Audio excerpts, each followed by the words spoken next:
El Centro de Estudios Avanzados de Puerto Rico y el Caribe, con el auspicio de National Endowment for the Humanities, presenta Arte en el Centro. Buenas tardes a todas y a todos los presentes. Hoy vamos a continuar el proyecto, la conferencia. Ayer fue el taller, nos dio el distinguido visitante Eduardo Lalo, que no necesita presentación. Y quiero también agradecer a la doctora Liliana Ramos, que sé que ha tenido unos días fuertes, pero estamos aquí. Y los que están, Ángel Antonio, que trabaja en el Instituto de Cultura y que hemos establecido unas muy buenas relaciones en términos de publicaciones, etcétera, con el centro. Los agradezco y los felicito que están aquí, como dije hace un ratito, extraoficialmente, que en vez de estar, ¿verdad?, que también es importante adobando pavos, haciendo arreglos para las filas de los madrugadores, que la gente las hace ya desde hoy, por lo menos en mi pueblo. Digo que ese es un buen tema de investigación para mí, antropológico, sociológico, pero están aquí escuchando esta conferencia. Así que nada, Eduardo no necesita presentación. Ayer se hizo una presentación extensa de sus libros, de sus publicaciones, y tengo que decir que no me había leído ningún libro de él, pero ayer compré el libro de los grafitis, de los dibujos, y me lo leí anoche. Tarde, pero me fascinó, me atrajo mucho, como le dije también, por el tema, por la cuestión pictórica, por la relación mía, ¿verdad?, con la arqueología y las pictografías y los simbolismos de todos estos dibujos. Me pareció muy, muy interesante. Así que voy a dejar con ustedes, Eduardo, para que continúe entonces lo que comenzamos ayer. Muchas gracias. Supuestamente la conferencia, si es que se puede llamar así, es más centrada en dos libros míos, los libros míos visuales. No hay otro más que también existe, que es Los Pies de San Juan, pero no vamos a hablar de él. Y entonces, eso será el grueso, digamos, de la actividad de hoy, pero primero quiero atar unos cabos que quedaron sueltos de este asunto del libro de artista que vimos ayer con bastante detenimiento, ¿no? Y bueno, y voy hacia eso. Lo que quisiera recalcar es esos continuos de los que yo hablaba ayer, ¿no?, entre la imagen y la escritura y la palabra, ¿no?, entre la escritura y el dibujo, entre la documentación y lo político, entre la documentación y el museo, ¿no? Y en ese sentido, mostrando también cómo el libro de artista ha estado presente. ¿Se acuerdan que les decía, ¿no?, lo que dicen algunos críticos, que ha sido la forma artística más generalizada del siglo XX, lo cual es muy sorprendente porque nadie lo diría si uno lo mira superficialmente, porque los museos están llenos de pinturas, de esculturas, de instalaciones, pero rara vez, a no ser que sea una exposición especial, tenemos una exposición de libros de artistas, ¿no? Sin embargo, hay una continuidad histórica desde, digamos, los primeros de esos libros que hablábamos ayer, hasta luego todo el futurismo, tanto italiano primero como ruso, luego el Dada, el surrealismo, el grupo Cobra, etc. Y aquí tengo un ejemplo de Fluxus, ¿no?, que fue un movimiento un tanto como una especie de neo-Dada, un tanto libre y menos conceptualmente, yo creo que mucho menos sólido, que se dio sobre todo en los años 60.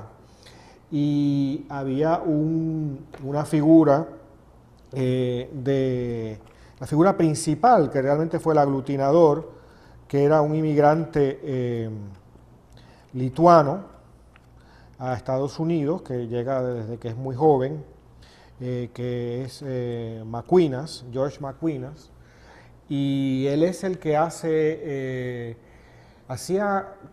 Fluxus incluso tenía como una especie de tienda en un momento dado, y vendían sus productos. Muchas veces eran una especie de cajas con objetos que él a veces organizaba para diferentes artistas. Maquinas era un gran diseñador gráfico en una época anterior a la computadora. Por ejemplo, yo vi recientemente, tan reciente como la semana pasada en Nueva York, en el Museo de Arte Moderno, que había leído sobre ella, pero nunca lo había visto. Es una pieza que ha sido enmarcada, pero muy alta, ¿no?, muy larga y alta, que es una especie como de cronología, es como una especie de timeline, digamos, de los precursores y los actuantes, digamos, los artistas participantes en Fluxus.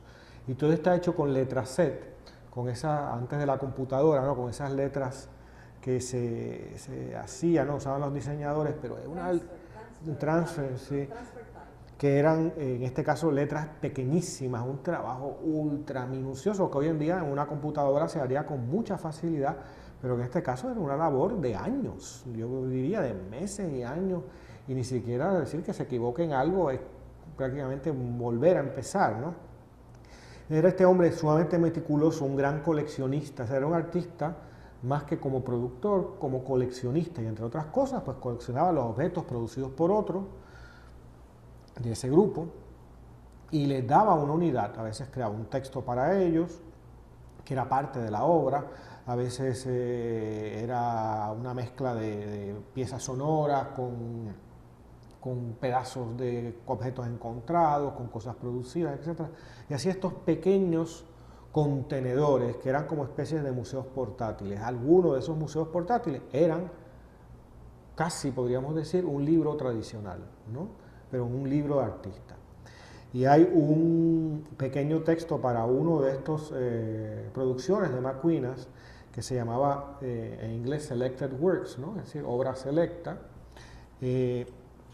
Y lo traduzco, es un texto muy breve, ¿no? Lo traduzco así tal como lo voy haciendo ahora. Dice, las obras de arte incluidas e ilustradas en las siguientes páginas muestran mucho sobre la naturaleza de Fluxus. Fluxus ha sido un estilo, no ha sido un estilo, ni tampoco ha encontrado una forma en los medios en los que se ha manifestado. No ha dependido de un artista o de un grupo especial de artistas. Aún sí, George McQueenas, el diseñador lituano y estudioso de historia del arte, lo fundó y lo organizó desde 1961.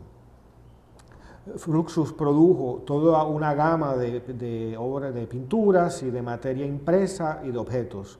Sus tamaños difieren o varían, sus formas son casi siempre tan simples como la de los objetos cotidianos. Muchos aspectos de Fluxus pueden ser vistos en estas fotos y manifiestos, es decir, lo que incluía ese libro.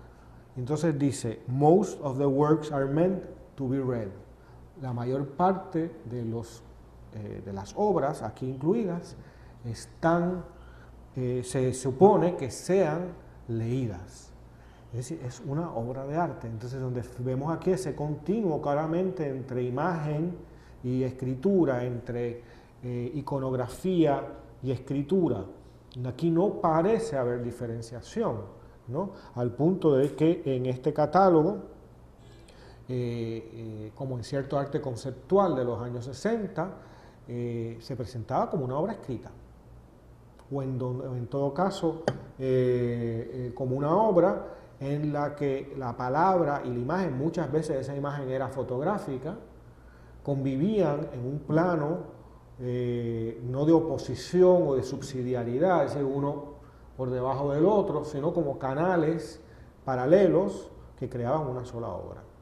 Yo creo que eso es una constante en el libro artista que estamos viendo, en donde, como decía ayer, la escritura no es necesariamente solo alfabetográfica, sino que se explota y se problematiza constantemente toda su dimensión iconográfica también. A la misma vez que el dibujo, digamos, o la imagen, sea fotográfica, dibujo, grabado, pintura, lo que fuera, también pasa por la escritura. No, muchas veces incluso incluye palabras o incluye texto de alguna manera o está compuesta por elementos alfabetográficos, por decirlo de esa manera. Hay, por ejemplo, una obra famosa que me viene a la mente ahora, que es la foto de una silla y luego un texto, que es una definición de una silla. Eso es de Baldessari, no, de Kossuth, exactamente. Que José Irigoyen tiene una obra preciosa, con unas palmas, unos cocoteros. Un homenaje a Proust y a Kossuth por la definición. Entonces es... Una obra de los 60.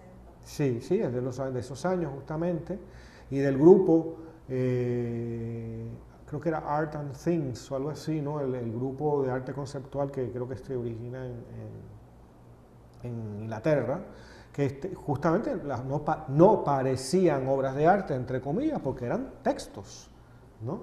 Hay un texto de Yoko Ono, ¿no? La esposa de John Lennon, que era, bueno, Grapefruit se titula, fue un libro de artista interesante en este contexto, porque no tenía imagen, eran descripciones de obras, muchas veces descripciones de obras que eran una situación, como, qué sé yo, cómo se hace una comida con sobras, o cosas de ese tipo, no están ampliando siempre, problematizando el espacio de lo que es la obra de arte. En ese sentido, quizás el formato del libro, por su portabilidad, por lo que la historia que tiene milenaria, ¿no? De ser una tecnología extraordinariamente eficiente, ¿no? Hay algo que pasa en un libro, como yo decía ayer, que es un texto, algo que pasa en una página, para mí esa es la definición de lo que es un texto, pues en un libro pasan cosas, ¿no? Es un espacio formulador y que por siglos y siglos y siglos ha operado de manera muy eficiente, claro, con variaciones a lo largo de la historia, ¿no? No es lo mismo un papiro con libro de bolsillo, ¿no? O un pergamino de esos costosísimos que, qué sé yo, con un libro de texto de cuarto grado, pero siempre ha operado con una enorme eficiencia y es en sí mismo un campo conceptual, que es a lo que quiero llegar, aparte de ser un soporte, como decimos el lienzo, ¿no? Óleo sobre lienzo es un soporte, y pues puede ser lienzo con primer o sin primer, o puede ser cartón, o puede ser papel pegado sobre el lienzo, no, es un soporte, pues el libro es un soporte. Y quizás verlo no solo como un soporte de papel, porque dada los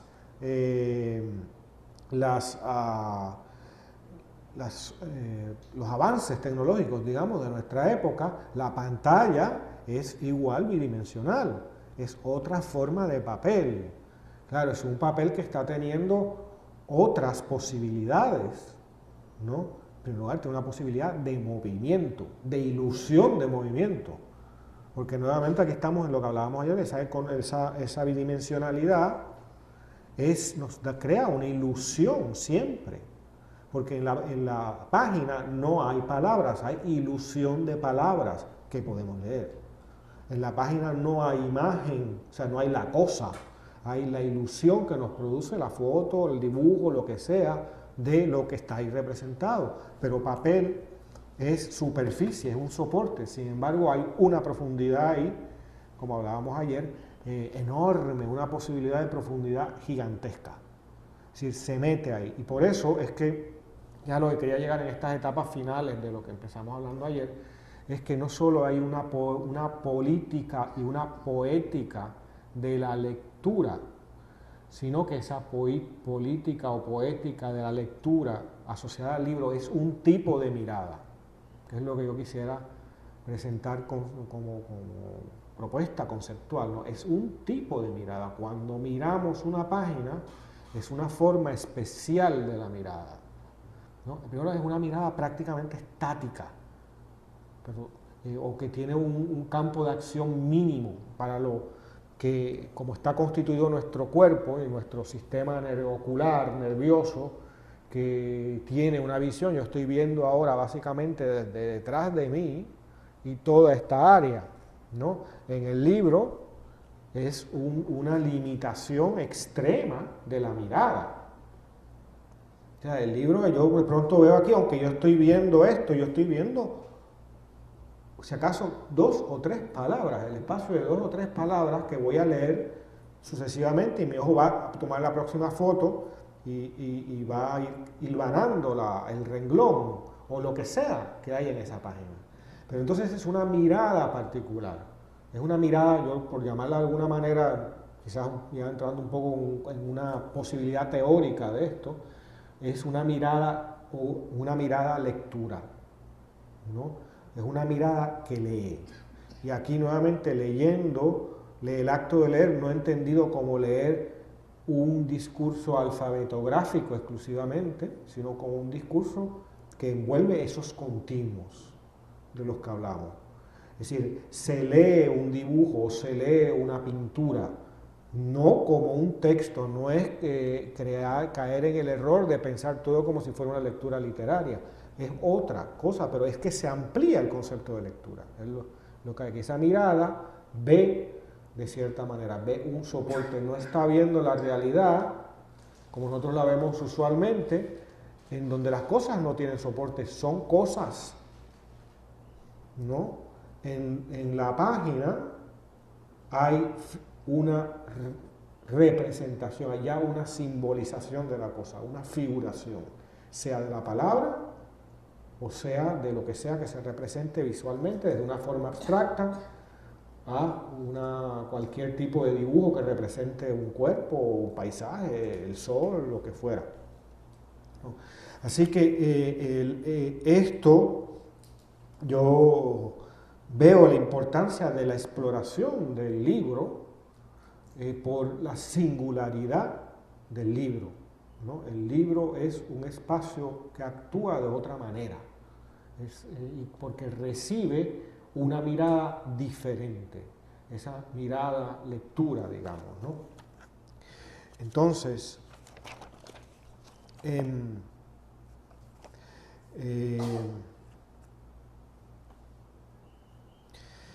por eso en esta medida, por esto que acabo de decirles, ¿no? Me parece a mí que el libro de artista interroga, duda, destruye, recompone, rebasa, extralimita cualquier noción de solidez representativa, ¿no? Siempre está representando algo, pero en la misma representación está poniéndolo en duda. Está siempre haciéndonos dudar sobre la realidad. En cierta medida eso es lo que un texto hace. Un texto siempre está escribir, por eso yo digo que escribir es por un lado desescribir la tradición y reescribir, ¿no? Porque pues, está poniendo en duda toda la historia de las textualidades. Y igualmente pasa con las imágenes, ¿no? Una imagen que nos hace dudar del mundo recompone el mundo, ¿no? Lo vemos de otra manera. Si yo piensen, por poner ejemplos quizás por todos conocidos, piensen en una foto, una foto en sí misma no hace gran cosa, pero hay fotos que como textos, como cuadros, como piezas de música que han tenido un efecto histórico importante. Piensen en la imagen de Vietnam, ¿no? Un soldado estadounidense con una pistola en el momento de dispararle a la cabeza a un hombre vietnamita y literalmente saliendo ya el fogonazo, ¿no? de eso. Eso ya, esa imagen hace dudar, digamos, de un proceso histórico, recompone el mundo para la lectura, para la mirada lectura, si la logra interpretar, ¿no? Y ver algo ahí que es una representación, está recomponiendo el mundo. La foto de la niña desnuda con los brazos abiertos, llorando. De hecho, esa niña sobrevivió a la guerra, es una embajadora de las Naciones Unidas a favor de los refugiados, contra las guerras y todo eso, incluso sabe español. Es una vietnamita, ¿no? que sobrevivió a esa experiencia tan traumática. ¿Por qué anda desnuda en el medio de un camino? Porque le cayó una palma encima y la ropa se le quemó sobre el cuerpo. ¿Y por qué anda con los brazos así? Porque está quemada y no los puede bajar del dolor, ¿no? Porque tiene una quemadura terrible debajo de los brazos, ¿no? Y por el torso. Pues una foto de ese tipo nos recompone el mundo. Como recomponernos el mundo puede ser leer a César Vallejo, ¿no? o a quien sea, ¿no? que nos impacte. Estamos rehaciendo, digamos, nuestros gustos, rehaciendo los prestigios que tienen ciertos, ya sea autores o literaturas nacionales o lo que fuera, ¿no? Estamos siempre recomponiendo. Entonces esa mirada El libro de artista, como explora los límites de esa página, de las posibilidades de esa página, está potenciando eso todavía más, ¿no? Por eso creo que es a su manera profunda, el libro de artista profundamente anticanónico. Es un libro violentamente anticanon, ¿no? Es un libro anticlásico. Siempre está, es más, está parodiando muchas veces las pretensiones de lo clásico. En ese sentido me parece también que es casi antihistórico, ¿no? Porque está yendo en contra de lo que impera en un momento dado histórico. En nuestros días de que todo el mundo está pensando, qué sé yo, en bajarlo algo por internet, alguien que haga un libro de artista, una pieza única, está yendo completamente en otra dirección. Y en esa medida está cuestionando totalmente la inocencia o la ingenuidad con que a veces se abraza una tecnología. Y en ese sentido, y añadiría también un anti más, yo creo que hasta cierto punto es un texto o una producción artística antioccidental, ¿no? Está cuestionando los valores, a veces muy banales, sobre los que Occidente se imagina que está construido, y la solidez de esos valores, ¿no? Entonces, en ese sentido, ese libro abre otras posibilidades. ¿Recuerdan el libro que les enseñaba ayer? ¿El acordeón? Sí, lo tengo por aquí. El libro diseñado por los Yanomami, ¿no? Hecho el papel por ellos mismos en el medio de la selva, en el que incluyen sus propios, lo que serían petroglifos, a lo mejor en otra formulación, sus recuentos míticos, lo que fuera. Es un hecho occidental completamente por un lado, pero completamente antioccidental. ¿Qué pasa? Que los Yanomami no se supone que hagan libros, ¿no? Es que nos puede pasar a nosotros mismos, desde Occidente, esa mirada que yo discuto tanto en los países invisibles. Es decir, se supone que no hagamos los puertorriqueños buena literatura, porque si la hacemos hay que redefinir la historia de la literatura, ¿no? Eso está reservado para otros pueblos dentro de esa historia canónica, ¿no? No se supone que seamos nosotros, y así en muchísimas otras cosas. Por eso en ciertas imágenes, ciertos libros, aunque los tengas aquí, el otro no los ve, porque tiene todo un sistema de pensamiento diseñado para no verlo. Eso es lo que yo llamo el ojo maculado de Occidente, ¿no? El ojo que se impide a sí mismo ver la realidad que tiene frente a sí. En este sentido, esa mirada, lectura, yo creo que va en una dirección que hay un autor, no puedo decir que es francés, porque es un autor formidable que les recomiendo mucho, Edmond Javers. Él fue un judío egipcio de lengua francesa, educado y crecido en Egipto, de nacionalidad italiana, que cuando la crisis de Suez es expulsado de Egipto y ya teniendo como 50 años o algo así, se va a Francia, que era pues el país de su cultura, de su educación, y allí ya había comenzado una obra, porque ya escribía en francés y demás, pero va a vivir el resto de su vida. Y su obra más conocida, que es una obra formidable, es el libro de las preguntas, ¿no? El libro de cuestión. Y él, quiero citarles un poco para acabar con esta parte de lo que hemos venido haciendo, una cita de una entrevista que le hace a él hace mucho tiempo, en los años 60, Paul Auster. Nada menos que Paul Auster, el novelista estadounidense, que vivió en París, y en ese sentido se sale un poco de la norma de muchos de los escritores estadounidenses, de que tuvo una formación bastante distinta, ¿no? Por el hecho de haber vivido en Francia. Y Javers dice lo siguiente, ¿se acuerdan que hablamos de Mallarmé y todo eso ayer, ¿no?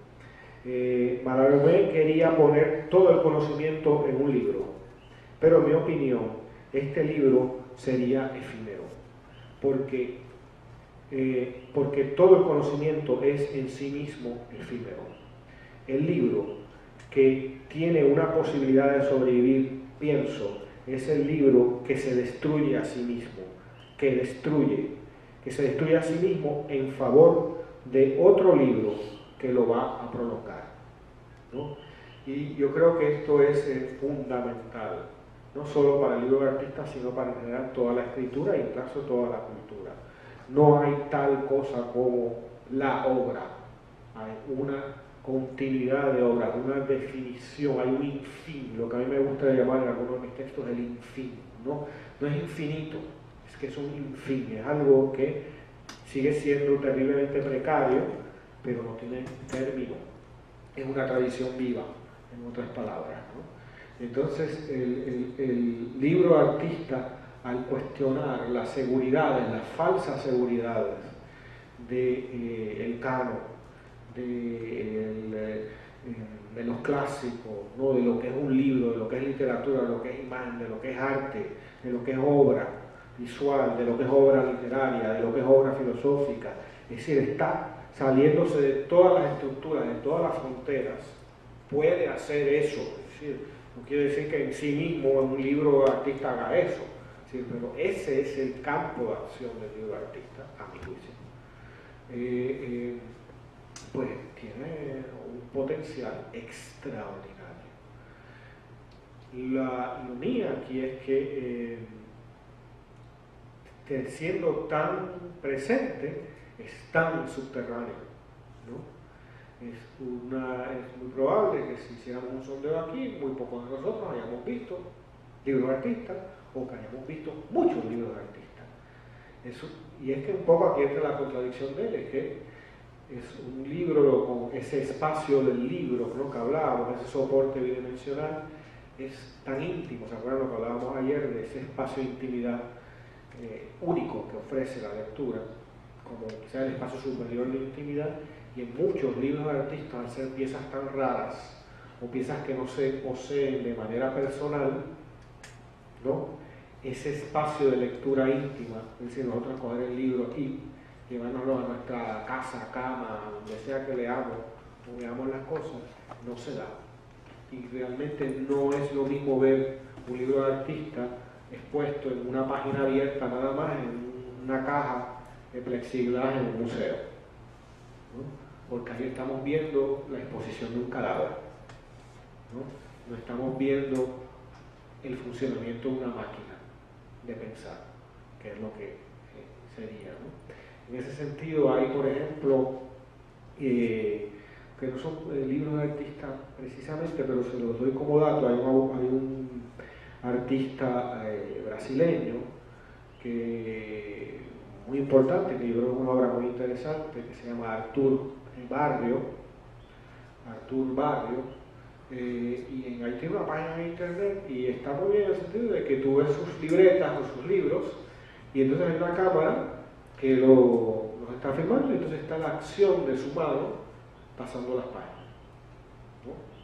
Y de esa manera, aunque es de una manera virtual, es ver una experiencia mucho más enriquecedora, porque vemos todas las páginas, podemos detenernos, no es la imagen de la mayor resolución, pero bueno, nos da una idea mucho más que verlo en un museo abierto en una página y sin la posibilidad de accionarlo. Él tiene un libro de artista muy dramático, que es un libro de carne. Literalmente es carne, las páginas son carne. Entonces se pasarían como bistec, ¿no? Ahí fíjense que no hay palabra, no hay imagen, no es un objeto encontrado precisamente. Está cuestionando, o sea, está problematizando, no sé, la palabra cuestionar no sea la más apropiada, está explotando por dentro muchísimas concepciones, ¿no? Y como imagen, es decir, como figuración resignificadora, es poderosísimo, ¿no? Y sin embargo, lo que tenemos de ese libro es esencialmente la imagen fotográfica o videográfica, ¿no? Porque obviamente es un libro que se pudre, ¿no? Que no puede existir, que va a oler mal, que va a llenarse de gusanos, lo que fuera, ¿no? Y que todo eso sería parte de la elaboración de la obra, ¿no? Es decir, ese es un libro de carne, ¿no? Ese tipo de cosas, piensen que en este caso estaría casi muy atado al conceptualismo, ¿no? Y a casi podríamos decir, a una performance, ¿no? Son posibilidades yo creo que se dan por las posibilidades extraordinarias, por lo que simboliza ya en sí mismo el libro. Nada, si quieren hablar de un comentario o algo así, porque estaríamos acabando como esta primera parte y luego pasaríamos entonces a hablar de dónde y del deseo del lápiz. Digamos, en un soporte en papel, podríamos ver las etapas, las fotos que van documentando eso. Podríamos ver, si es ya una pantalla, podríamos ver un pedazo de video. El libro del futuro, en la medida que esté en una pantalla, puede contener muchas cosas, puede contener sonido, puede contener imagen en movimiento. Pero no es que sea una peliculita, tendrá que encontrar su forma libro, digamos, ¿no? Pero ¿cómo es esa forma libro? Bueno, eso es lo que esa forma libro responde mi respuesta inmediata a eso, por lo que he hablado en estos días, respondería a un tipo de mirada. La mirada peruana, el productor del libro está buscando trabajar con esa mirada lectura, ¿no? Y ahí habría eso. Por otro lado, quería comentar también que la idea esta de que este conceptualismo es minoritario y tal, pues sí, todo es minoritario en el mundo de la cultura y del arte, nunca es de una masividad absoluta, y lejísimo de ser masivo. Pero Artur Barrios bueno, salió ahora en estos días Jaume Plensa, el nuevo premio Velázquez, pero el anterior es Artur Barrios. Esa obra en carne que se publicó hace décadas, pero que se documentó junto a otras muchas obras de él, evidentemente, muchas de ellas efímeras, recibió el premio más importante del mundo hispánico de las Bellas Artes, lo que nos dice que, aun siendo minoritario, tiene mucha gente ha entrado en contacto y va a entrar en contacto con esa obra, porque ha sido una obra premiada y que por un premio, es el equivalente del premio Velázquez, digamos, en el mundo español, para las artes plásticas, lo que es el premio Cervantes para la literatura. O sea, que es una obra validada, no es 4 personas que están en una facultad de Bellas Artes haciendo una exposición un viernes por la noche en el sótano, no es eso. Y bueno, tiene una fuerza. Pero ¿cómo sabemos de Barrio? Pues probablemente por un catálogo, donde tenemos la documentación, libro, ¿no?, que hablábamos el otro día, ¿no? Ahí tenemos las imágenes de la instalación, de lo que fuera, de sus libretas, de lo que fuera. Así que bueno, esto es una discusión sin fin, es parte de lo...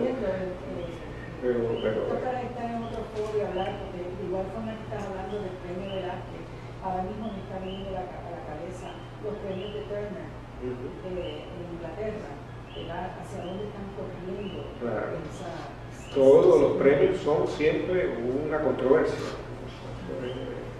parte de su naturaleza. Bueno, algo más sobre eso, de esta parte. Bueno, pues la otra parte de la encomienda es que yo hable de 2 libros míos, lo cual es sumamente difícil. De Dónde, que es este que está acá, y de El deseo del lápiz.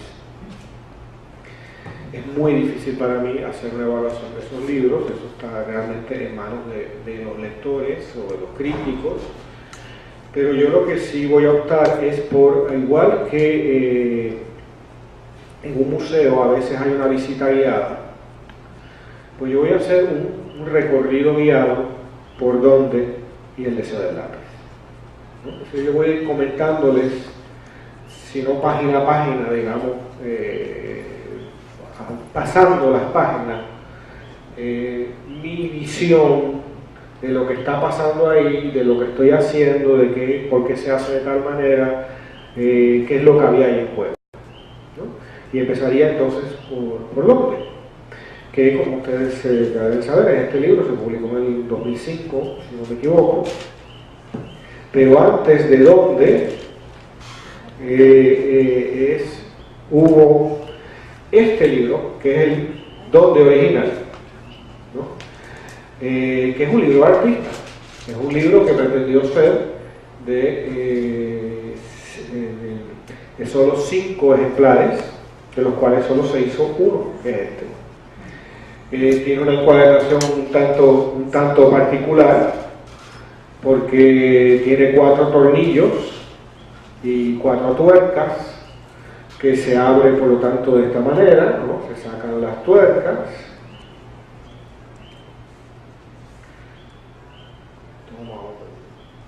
Unos segundos. En vez de faltarle una tuerca, le faltan 4 tuercas. Le faltan 4 tuercas. Cualquier metáfora con el autor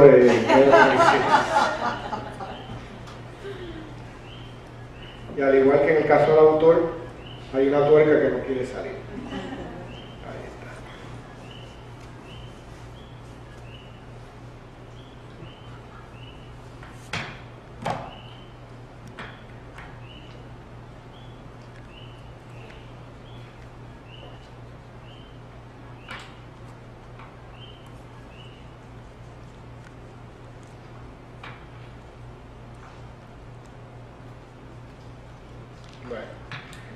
Se abre de la siguiente forma, se saca la tapa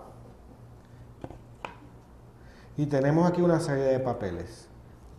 Es una caja abierta, en cierta medida, ¿no? Tenemos una página con un título, Don Eduardo Lalo, y hay un texto, que es el único texto que tiene el libro, que es un poema. ¿Por qué? Porque antes que ser esto y antes que ser esto, Donde fue un pequeño poemario. Ese poemario se perdió por muchos años. Por una serie de circunstancias no lo encontré y tuve la dicha, luego de estar perdido varios años, que un amigo que le había dado una fotocopia, lo había conservado y lo pude recuperar, y en un libro que publicaré en los primeros meses del próximo año, que va a ser mi primer libro exclusivamente poético y que va a ser un libro ilustrado también, o sea que va a tener algo entonces de esa hibridez que he hablado entre ayer y hoy, y que se va a titular Necrópolis. Hay una sección que se titula Primer Dónde, ¿no?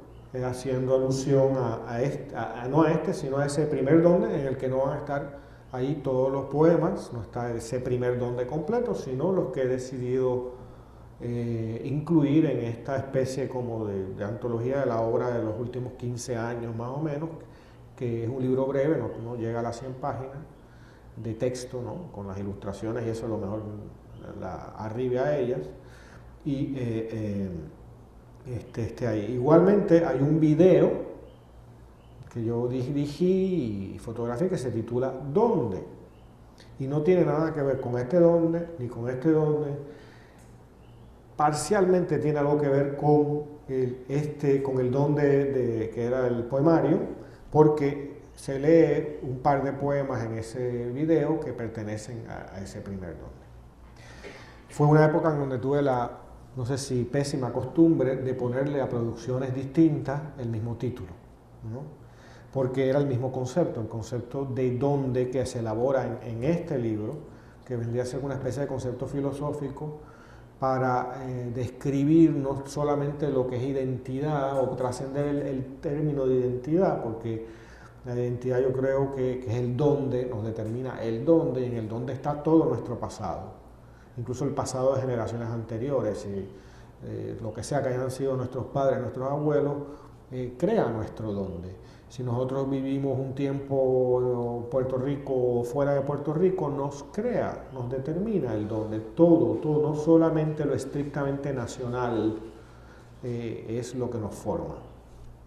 Bueno, luego entonces de este poema hay una serie de fotos sin ningún comentario, la mayor parte de ellas son monocromáticas, algunas tienen palabras, ¿no? Pero las palabras apropiadas de la foto, On the Street Where You Live, a Novel, ¿no? Que era un pedazo de una portada de un libro visto en alguna librería, qué sé yo, una serie de imágenes, ¿no? De un tanto enigmáticas que van creando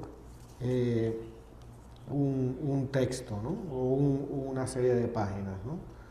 Una mirada, digamos, de la ciudad, de lo que sea. Si quieren, pues obviamente pues está aquí para que lo puedan ojear, si no, Humanity and Inhumanity, ¿no? Etcétera. Bueno, esto no, mejor que luego lo vean, porque desde aquí tan lejos no ven nada probablemente. Poco tiempo después se fue desarrollando la idea de hacer otro libro y vino este. Esto, su origen es en cierta manera mi frustración como artista plástico, artista visual. Yo empecé a exponer en los años 80, no estuve en las escuelas de artes plásticas, aunque cuando fui estudiante en París brevemente estuve en una escuela de arte allí, ¿no? En el taller de dibujo de la ciudad de París, que presenté un dossier, me aceptaron y cogí unos comienzos de talleres allí, duré muy poco, pero por lo tanto mi formación es básicamente autodidacta, si es que se me puede llamar formación en ese sentido. Pero sí, expuse muchísimas exposiciones colectivas, hice creo que como 12 exposiciones personales, ¿no? Y las últimas fueron instituciones pues bastante, el Museo de Arte de Puerto Rico, en Vallajá, en el Arsenal, etc. Pero me encontraba de que si uno lucha como escritor a veces contra el alfabetismo literario imperante, pues el alfabetismo artístico es multiplicar el literario por 10, ¿no? Entonces hacía un enorme esfuerzo, muchas veces para montar una exposición, que envuelve no solo años de trabajo a veces, sino gastos, materiales, mover todo eso, instalarlo, etc. Y con suerte que en el día de la apertura vinieran una serie de gente, y en los próximos días de vez en cuando pasara alguien, pero a veces me daba la impresión de que lo que yo había tratado de poner allí, yo no me había enterado si realmente alguien no se había dado cuenta de lo que había, ¿no? Mis referencias, con por qué estaba montado de cierta manera, qué lógica seguía, etc. Y aunque en esas últimas exposiciones yo tenía ya un cierto apoyo, ¿no? Recibía algún dinero de alguna institución para montar la instalación, para lo que fuera, me fui cansando de eso. Y de alguna manera, pues dije, en un libro yo voy a llevar mi exposición. Un poco va con lo que hablaba, ¿no? Del libro artista relacionado con el museo, ¿no? Pues esto va a ser es más, y va a ser más yo, porque aquí va a estar también mi dimensión literaria, digamos, ¿no? O sea, relacionada con la escritura, y aquí va a estar un texto y yo voy a ver cómo, va a ser como si fuera mi mente, ¿no? Donde lo textual y lo visual van a convivir de alguna manera, ¿no? Así que esa es un poco la idea de partida para crear Dónde, y el libro anterior, Los pies de San Juan, ¿no? En el caso de Dónde quise que fuera un libro fotográfico exclusivamente. Aquí no hay dibujo, no hay grabado, no hay otras manifestaciones de mi trabajo. Y entonces hay un texto que es una serie, es un ensayo, pero tiene ciertos, vamos a decirlo, como 3 ensayos separados, pero muy compenetrados a la misma vez, que consideran muchas cosas, ¿no? Y no tengo que entrar tanto en ello, pero quiero destacar quizás más lo visual, ¿no? Y lo que hay ahí. Todas las fotos de donde fueron igual en los pies, en el deseo del lápiz, fueron tiradas con negativo, todavía así, con película. Fueron tiradas con negativo de 35 milímetros, pero cogía el negativo y lo escaneaba y entonces luego lo trabajaba en Photoshop. Quería que fuera un libro absolutamente negro, de gris, ¿no? De blanco y negro. Sacar el color por completo. Yo tengo, lo he dicho en muchos lugares, ¿no?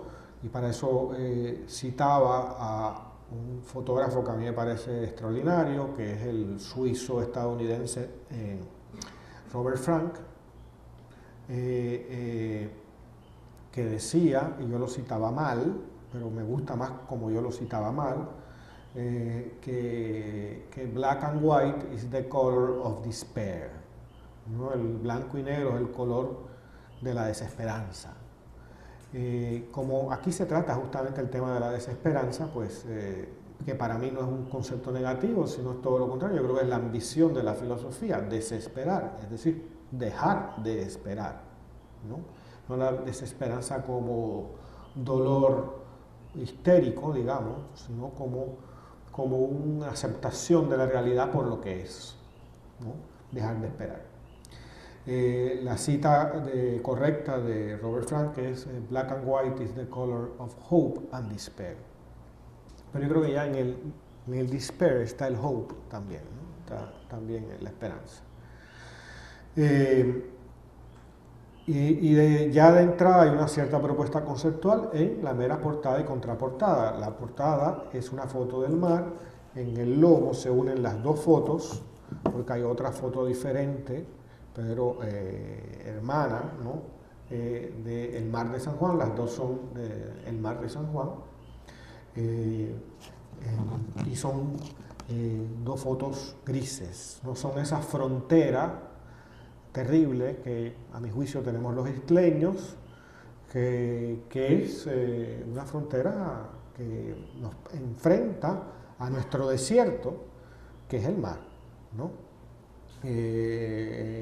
Nosotros no podemos atravesar el mar, es lo que nos separa de manera absoluta del resto del mundo, ¿no? Y de ahí que la imagen que yo usara eso cuando en el discurso de recepción del Rómulo Gallego, porque a mí me parecía una imagen fundamental para entender no solo al país, sino para entender el dolor de los artistas, ¿no? Por generaciones de las islas, ¿no? Porque eso es lo que los separa, ¿no? Lo separa de Occidente, lo que lo separa del mundo del reconocimiento, ¿no? Lo que lo separa de... en ese mar se dan toda suerte de transacciones y a veces unas transacciones terribles, ¿no? De desprecio, de ninguneo, de invisibilidad, ¿no? Así que el texto es ya en cierta medida como una isla, el libro, porque está rodeado por el mar, ¿no? Esto es una decisión muy consciente de mi parte, no es que luego puede estar abierta a mil interpretaciones, alguien puede pensar con mil otras cosas y a lo mejor son cosas muy ilustrativas, pero desde mi perspectiva yo estaba creando ya la isla del libro, ¿no? O sea, esto era ya una metáfora del dónde, ¿no? Es decir, de ese mundo, como dijo Juan Duchesne Winter, ¿no? El crítico sobre este libro, aunque donde pretende ser un concepto universal, y lo es, como él decía en un escrito muy lúcido sobre este libro, decía, donde, aún así, donde no es donde quiera, ¿no? Es decir, este libro está anclado en un lugar, ¿no? Tiene un punto de partida muy claro, que es donde estamos, ¿no? Es Puerto Rico. Entonces, eso por un lado. Por otro lado, había una consideración fotográfica. Yo en muchas ocasiones, como todavía estaba tirando con película, aunque tiraba de día, es decir, no estaba tirando en poca luz, podía haber incluso mucha luz, usaba una película de mucha sensibilidad, ¿no? Lo que podía encontrar por ahí, porque aquí también tenemos cada vez más limitaciones en términos de acceso a productos, era, digamos, ASA 800, pero que usualmente en una película de blanco y negro típica es 400, 3X, ¿no? Pero yo tiraba ASA 800 porque quería crear grano. La película con más sensibilidad es más granosa, la imagen es más granosa. Y yo quería que hubiera esa cualidad, que también luego en el trabajo en Photoshop trataba de enfatizarla todavía más, pasándole ciertos filtros y ciertas cosas para acentuar la definición granulosa de la imagen. Se decía que estaba empujada. Exactamente, sí. Ese era el lenguaje antiguo de la fotografía. Entonces, un poco quería, hay una, qué sé si ustedes han visto ese pietaje de la Segunda Guerra Mundial, sobre todo con películas soviéticas, es maravilloso. Es horrible en términos, digamos, de calidad, en el sentido banal del término, ¿no? De alta definición, pero le da una textura maravillosa a las cosas, ¿no? Y eso es algo que también hemos perdido modernamente. Si ustedes ven películas de otras épocas y de otras nacionalidades, como la película se hacía en diferentes sitios, tenían unas tonalidades y unas temperaturas muy distintas a los colores. En ese sentido, ver una película, digamos, de Europa del Este o de la Unión Soviética, colores en blanco y negro, era muy diferente de una película francesa o estadounidense, o ver, qué sé yo, el neorrealismo italiano, que tiene un grano tan particular, esas imágenes, ¿no? También pues tenían que ver con eso. O sea que de entrada empieza a haber un trabajo fotográfico que es un trabajo de caminar, ¿no? De moverse, de investigar, de pasear, de ir a ver cosas por diferentes sitios e ir a cazar imágenes, ¿no? Pongámoslo así. Y cazar imágenes ya con una idea de ya una conceptualización sobre cómo esas imágenes iban a ser. En este sentido, tratar de que fueran con un grano bien marcado. Ya después que uno ya tenía un texto, ¿no? Y que eso ya implica muchísimos meses de trabajo, y ya tenía una serie de imágenes, pues viene la idea, viene el momento de formar el libro, ¿no? Formar un libro. Ya como les digo, aquí hay una conceptualización de la portada, que de hecho fue lo primero que hice, junto al diseñador Juan Carlos Torres, que me ayudaba sobre todo en montar esto, ¿no? en un programa de computadora. Entonces tenemos las primeras páginas del libro. Voy a tratar de pasarlas tan lejísimos, pero bueno, tendrán una idea.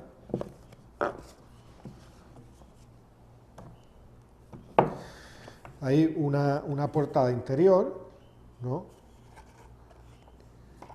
Y comienza una serie de imágenes. No tienen calzos, no tienen ningún texto. Sin embargo, todas las imágenes, al final hay un listado de fotos donde están muy específicamente determinadas qué es la foto, dónde fue tomada a veces. Porque muchas veces son fotos que son tomadas en un espacio para nada exótico, ¿sí? En el mismo medio de San Juan, en una de las grandes avenidas. Otras veces hay en la identificación de la foto mucha ironía de mi parte, o mucho sarcasmo, ¿no? Qué sé yo. Hay un juego con lo que representa la imagen y su calce, ¿no? Pero bueno, aquí hay toda una serie de imágenes sin que aparezca el texto.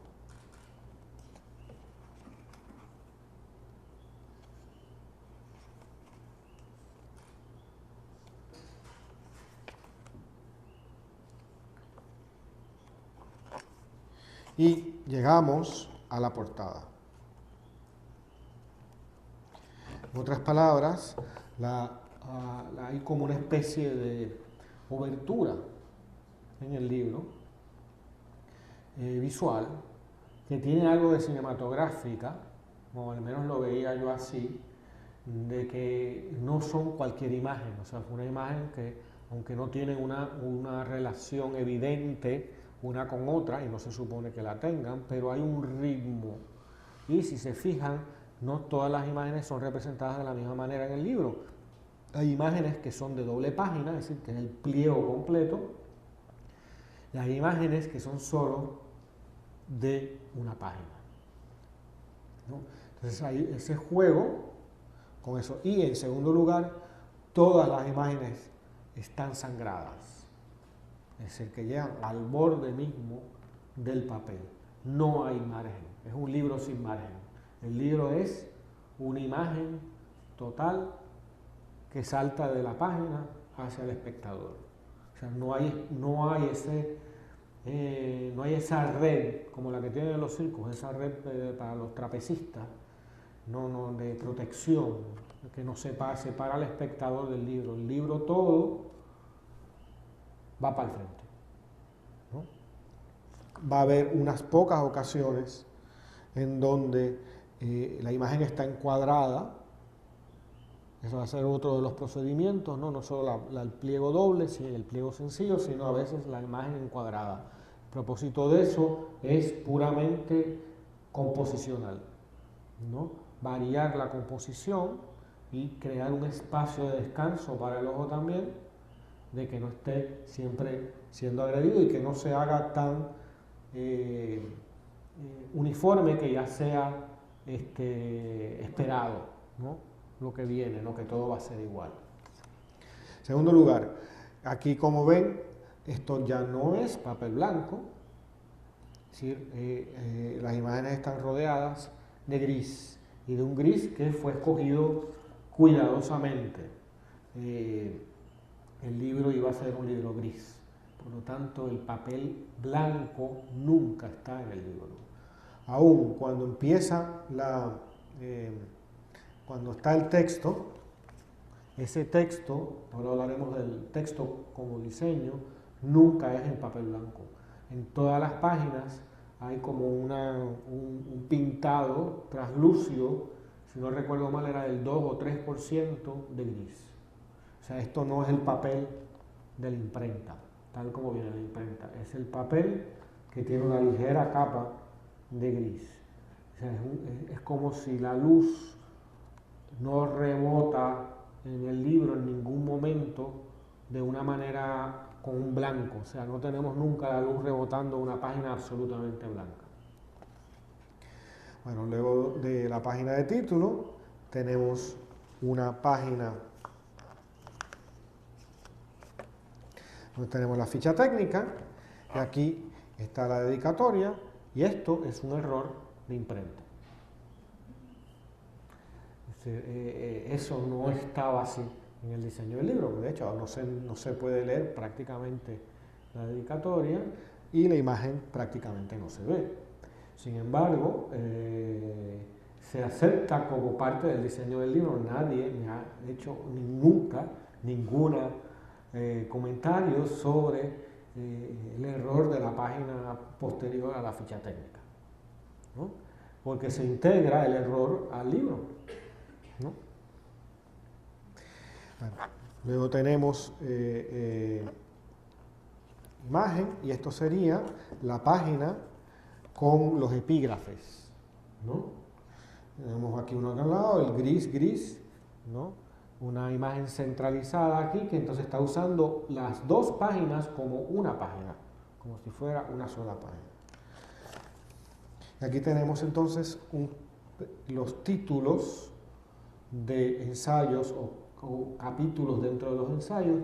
Entonces tienen otro gris, que es un gris prácticamente negro, no es negro absoluto, es qué sé yo, 96% negro o algo así, no recuerdo. Y aquí entonces enmarca la foto. Y aquí empieza un procedimiento que es un tema, son variaciones y continuidades. Así está construido el diseño. Cada vez que haya un comienzo de capítulo, empieza a mano derecha, pero va a tener una imagen fotográfica a mano izquierda, ¿no? O sea que aunque cambia, hay unas constantes, no es puro azar, ¿no? Al contrario, está todo cuidadosamente determinado a la hora de la construcción del libro. Así que comienza acá y tenemos una primera página, que es lo que vamos a ver también cuando vienen los capítulos, que no va a ser en una página blanca, sino va a ser en una página negra. En este caso, una página negra doble.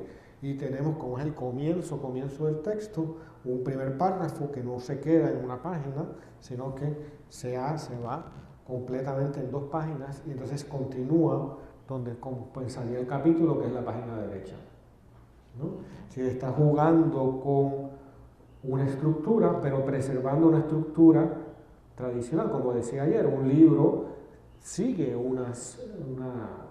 hay como unos estándares, ¿no?, de cómo se organiza. Pues aquí estás siguiendo los estándares de alguna manera, pero jugando con ellos, ¿no?, y llevándolos casi a su punto de ruptura, ¿no?, pero está siguiendo eso. Aquí en la próxima página, pues empezamos propiamente en las primeras páginas en blanco. 2 cosas aquí a destacar. Los números, ¿no? En muchos de mis libros así diseñados, los números siempre están en posiciones totalmente fuera de lo normal, ¿no? El número es una constante en el libro moderno, no así en otras épocas. Y usualmente no lo vemos, está ahí y tiene una función puramente funcional. Aquí adquiere una función de diseño también y de ubicación para darle tensión a la página, ¿no? Si estuviera en el medio no tendría la misma fuerza que tenerlo ahí. Si estuviera aquí no tendría la misma fuerza, si estuviera aquí no tendría la misma fuerza, ¿no? El que esté inclinado, el que vaya en otra dirección, todo eso no es tan sencillo de hacer, hay que hacer muchas pruebas para ver lo que funciona. Lo segundo que aquí hay que decir es la tipografía, el escogido de la fuente. Aquí esto ilustra justamente lo que hablábamos desde ayer, que el alfabeto es iconográfico, ¿no? ¿Qué es lo que se destaca de esta fuente que se utiliza? Es una fuente de una maquinilla manual antigua que mancha el papel, que tiene letras que tienen partes demasiado negras, que no es uniforme. Esto no lo pueden ver desde lejos, pero que no está siempre creando una línea perfecta, pero tiene márgenes justificados, ¿no? Lo que no hace una maquinilla. En otras palabras, no está pretendiendo imitar, o sea, no es una mirada retro al tiempo de las maquinillas manuales, no es eso.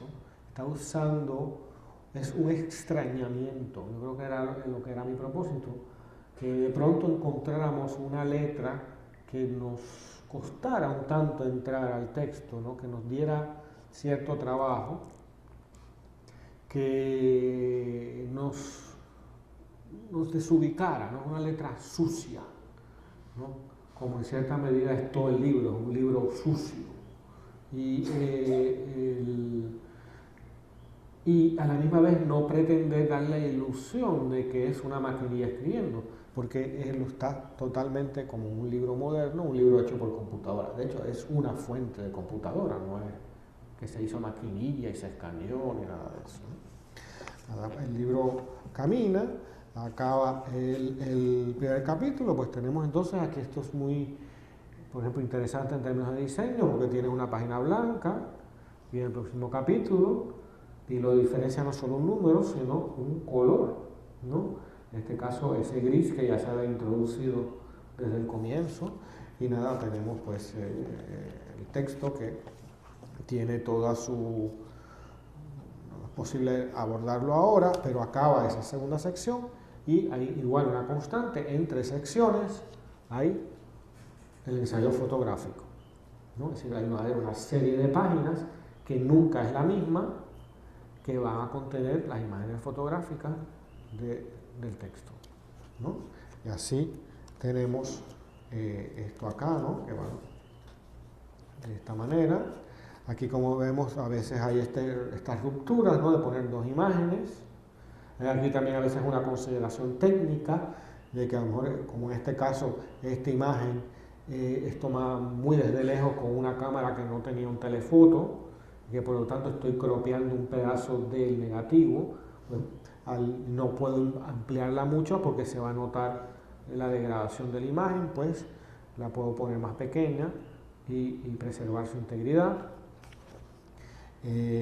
Nada, se continúan así como dos fotos o como pliego completo. Próxima sección, sigue todo eso, ¿no?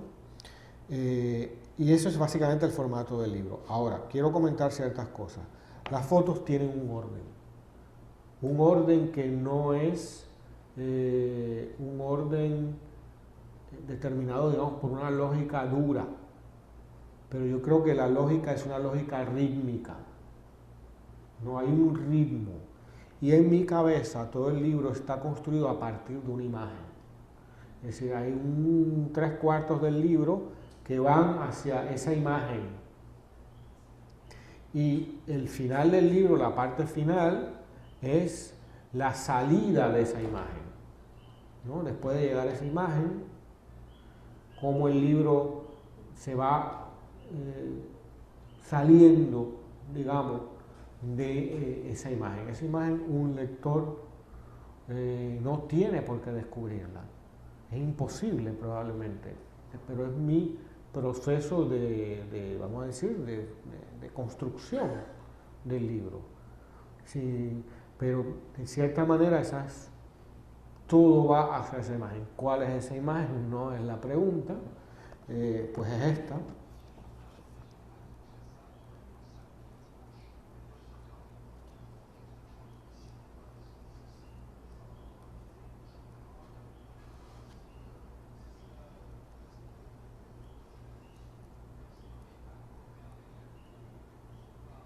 Arte conceptual tenemos,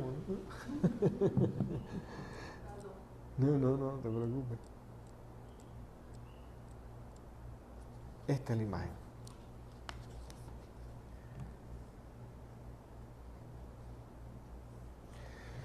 Esto es la foto en el listado, haciendo referencia al famoso cuadro de Edvard Munch, ¿no? El pintor noruego, ¿no? El Grito, pues este es el Grito de San Juan. Es una instalación artística extraordinaria, pero es totalmente espontánea. Esto es una vitrina en un segundo piso, en una tienda abandonada de la Avenida Central. Era una tienda de maniquís, estaba ahí totalmente a la vista. O sea, pasan, ¿cuántas miles de personas pueden pasar a la altura de la Avenida de Diego, en la Avenida Piñero, en la Avenida Central, todos los días? Miles, decenas de miles probablemente, y eso estaba ahí, ¿no? En ese segundo piso. Es una imagen de estos especies de clones, niños, asexuados, desnudos, asexuados, cuando tienen genitales, una especie de ser adulto ahí, con unas niñas, una aparentemente casi tocándose el sexo, una especie de muñeca inflable ahí atrás, que se diferencia de los otros maniquís, y este ser que vocifera silencio, ¿no? Pues esta es la foto que todas las fotos anteriores quieren llevar a ella. Todas las fotos finales son como la salida de esta foto, ¿no?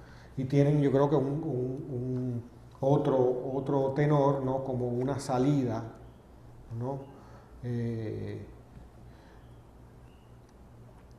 Son quizás menos duras. Esta es la foto con la que tú hiciste el cartel, ¿no? Y van saliendo, ¿no? Va saliendo del texto, y entonces un autorretrato, que mis autorretratos, cuando me piden una foto, es un problema, porque a veces no me creen que no tengo, porque yo tengo sí autorretratos, pero mis autorretratos son este tipo de cosas, ¿no? Esta tiene el título descriptivo de Retrato de Eduardo Lalo, fotógrafo, ¿no? Y es mi pedazo de mi cabeza en el suelo, ¿no? Es mi sombra, ¿no? Los fotógrafos lo importante es que uno no se note. Una de mis preocupaciones ahora es que la gente me reconoce más y ya a lo mejor no va a ser tan sencillo pasar por ahí como una sombra, ¿no? El final del libro, pues el mismo procedimiento, ¿no? Tenemos la portada interior, ¿no? Y aquí el mar. Y acá incluso la contraportada, la nota sobre el libro y la nota biográfica está invertida, ¿no? Se tiene que hacer así para poder leer, ¿no? Podría hablar más, pero como acabo de mirar la hora, que nos quedan pocos minutos, quisiera hablar del otro también, pues no puedo, ¿no? Pero esa es básicamente la idea, ¿no? Es un libro que por lo tanto tiene en su diseño tiene unas grandes variaciones, mucho movimiento interior, pero ese movimiento está encauzado siguiendo, como digamos, unas pautas mínimas, ¿no? Cómo se construye, cómo que se repiten sin que parezca que se repiten, ¿no? En ese sentido son temas y variaciones, ¿no?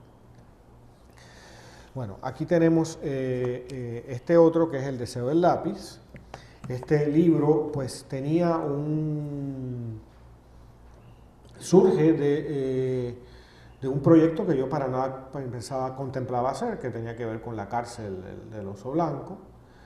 Yo en esa época, hace quizás como cerca de 10 años, trabajaba para una revista que se llamaba Plural, que era una revista de cultura y actualidad, que se repartía por correo y era casi gratuita, pero se sacaban 3.000 a 5.000 ejemplares y tuvo cierto, no popularidad, porque no es eso, pero llegó a un número de gente y cierta importancia en su momento, ¿no?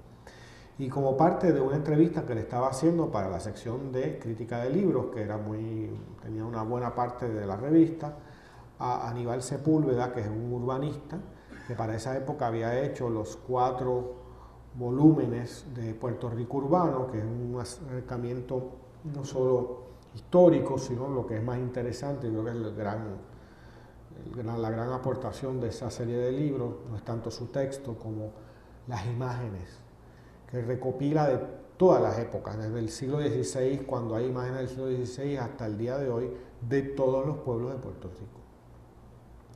Es maravilloso, porque de pronto tú encuentras, qué sé yo, que pasó un pintor francés por Cabo Rojo a comienzos del siglo XIX y encontraron su libro de apuntes y tú tienes ahí reproducido no sé cuántas imágenes, ¿no?, de lo que era Cabo Rojo en esa época, ¿no? Que hubo una investigación de fotografía aérea en los años 30 y hay fotos aéreas de no sé cuántos sitios y están ahí las fotos y demás.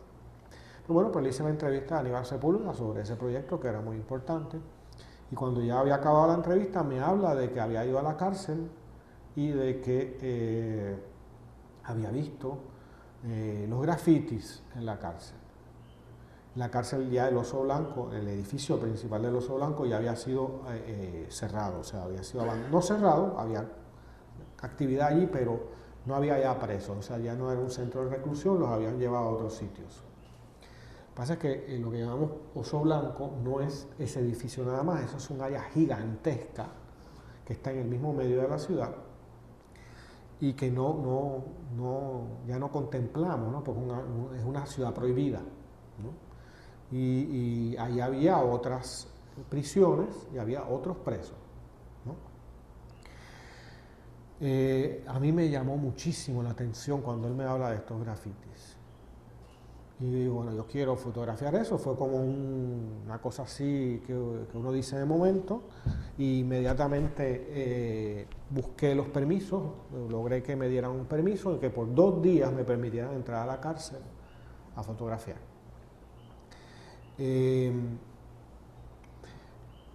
Los 2 días que fotografié tuvieron una circunstancia y es que fueron días sumamente lluviosos y nublados, por lo tanto había muy poca luz y en la cárcel, ya en la mayor parte de la cárcel no había electricidad, por lo tanto presentaba unas dificultades técnicas de tomar en un espacio tan pequeño donde entra tan poca luz, para colmo en un día extraordinariamente nublado.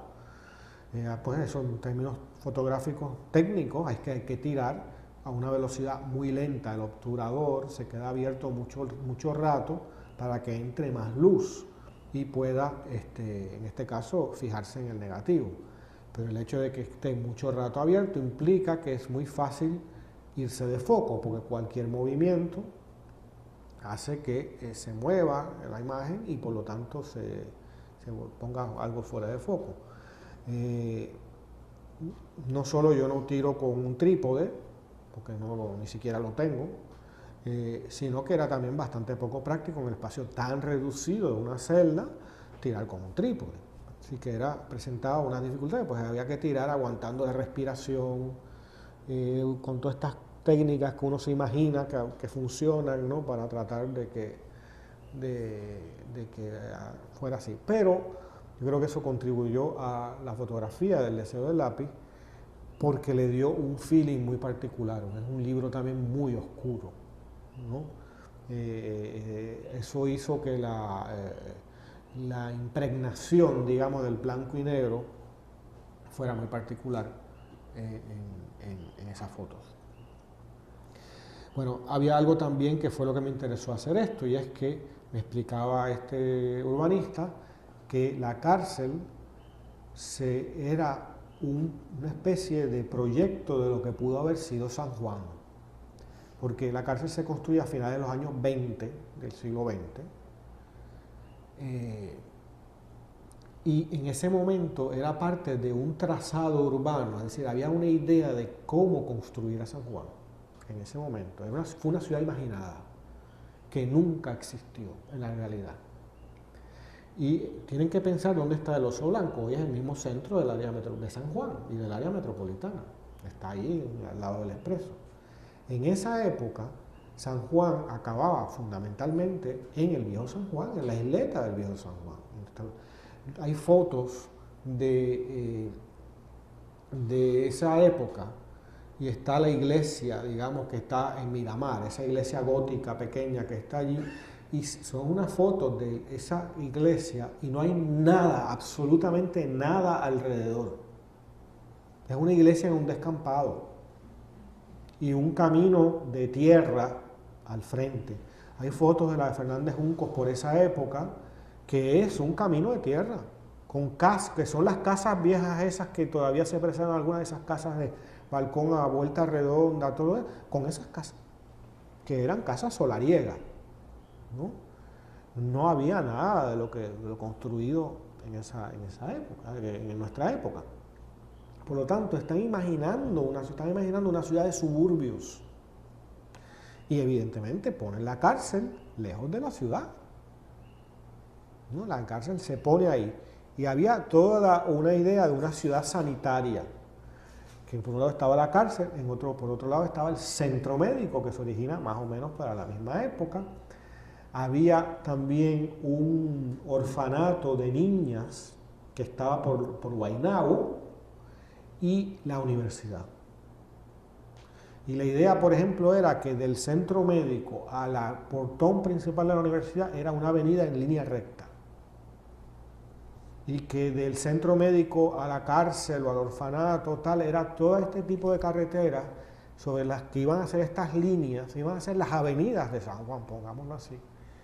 Con lo que luego se iba a ir organizando la ciudad, con la idea de hacerla eficiente, ¿no? Y de hacerla una ciudad de comunicaciones, a lo mejor que tuvieran una lógica y no una especie como de invención del desastre, ¿no? Que es un poco lo que nosotros conocemos. Y entonces esa idea de esa ciudad perdida me interesó mucho. Y este proyecto originalmente fue la idea de un proyecto de hacerlo junto a Aníbal Sepúlveda, que reconstruyera un poco esa historia de ese urbanismo perdido. Pero a última hora Sepúlveda se retiró del proyecto y yo me quedé con las fotos y fue lo mejor que me pudo ocurrir, porque entonces desarrollé mi propio proyecto, ¿no? Que no hubiera podido hacerlo con él. Entonces comenzó un texto que trasciende por mucho a la cárcel. es un texto justamente sobre la escritura, ¿no? Ahí es el deseo del lápiz con un subtítulo, Castigo, Urbanismo, Escritura. Y es una exploración de todo eso. Es una exploración en gran medida de los límites de lo decible, los límites de la escritura. A la hora de hacer el diseño, que es algo que podemos hablar más y lo que podemos hacer más ahora, porque ponerme a hablar de mi propio libro, mi propio texto, como les digo, es muy ingrato para mí, muy difícil. Pues, ¿cómo hacer el libro? El libro surge de lo siguiente, lo traje por acá.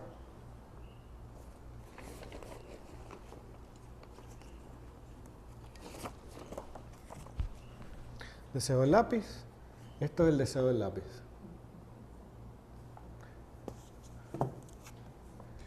Es del tamaño de una libreta argentina, de una libreta escolar. Traigo esta colación porque es parte del proceso de creación. Por eso yo digo que yo trabajo caminando o que trabajo en la calle, ¿no? Es decir, en un primer viaje a la Argentina yo compré unas libretas, estas son libretas escolares de lo más barato, vendría a ser como las libretas Superior o algo así de acá, ¿no? O sea, no es una libreta, no es una Moleskine o una cosa así, ¿no? Es una libreta común y corriente que compras en cualquier papelería de esquina, ¿no? Y tiene que ser un papel incluso así como infantil, ¿no? Pero que yo uso para escribir. Y no hubo un proceso mental, digamos, racional, un proceso intuitivo, más bien. ¿No? Sentí esto y esto es el deseo del lápiz, ¿no? Es decir, voy a hacer el libro de este tamaño, ¿no? Un libro más íntimo, más cerrado, ¿no? que este otro.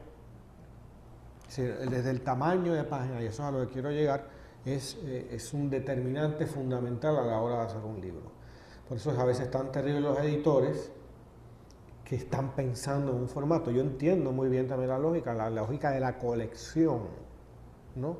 Que se identifique, que tenga más o menos la misma portada, que se entienda, ¿no? En ciertos tipos de libros eso tiene más un sentido, pero digamos, libros que envuelvan ya un trabajo sobre la forma del libro, es un hándicap a veces demasiado grande, ¿no? Y que le está quitando posibilidades al libro. Es como si nos dijeran, vamos a hacer cualquier objeto, digamos, una mesa, pero tiene que tener tal color o tiene que tener tal tamaño, ¿no? Pues limita entonces la posibilidad de trabajar con el concepto, con la forma mesa.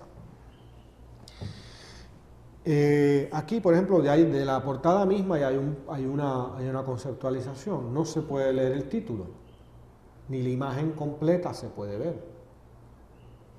Eso solo se puede ver al abrir el libro. En un libro sobre la cárcel tiene cierta, a lo mejor, cosa que se le puede sacar, ¿no? Es decir, esto es casi como la celda, que no la puedes, estás tan constringido que no puedes verla, ¿no? Y al abrir el libro, piensen en todo lo que hemos hablado entre ayer y hoy, lo que es el libro y todo esto, el concepto abrir el libro, ¿no? Lo que significaría ahí es que es leíble, lo que es legible, y se ve no solo la escritura completa, y esa escritura es a mano, literalmente es mi letra, ¿no? Es un graffiti a su manera, y escribe todo, escribe el título y escribe el nombre del autor y el subtítulo. Y la imagen, ¿no? Que la imagen está ahí dividida por el lomo, pero está estableciendo un contexto para una imagen terrible de la cárcel, ¿no? Que está ahí. Bueno, pues pasemos una visita guiada rápida, ¿no? Nos queda poco tiempo.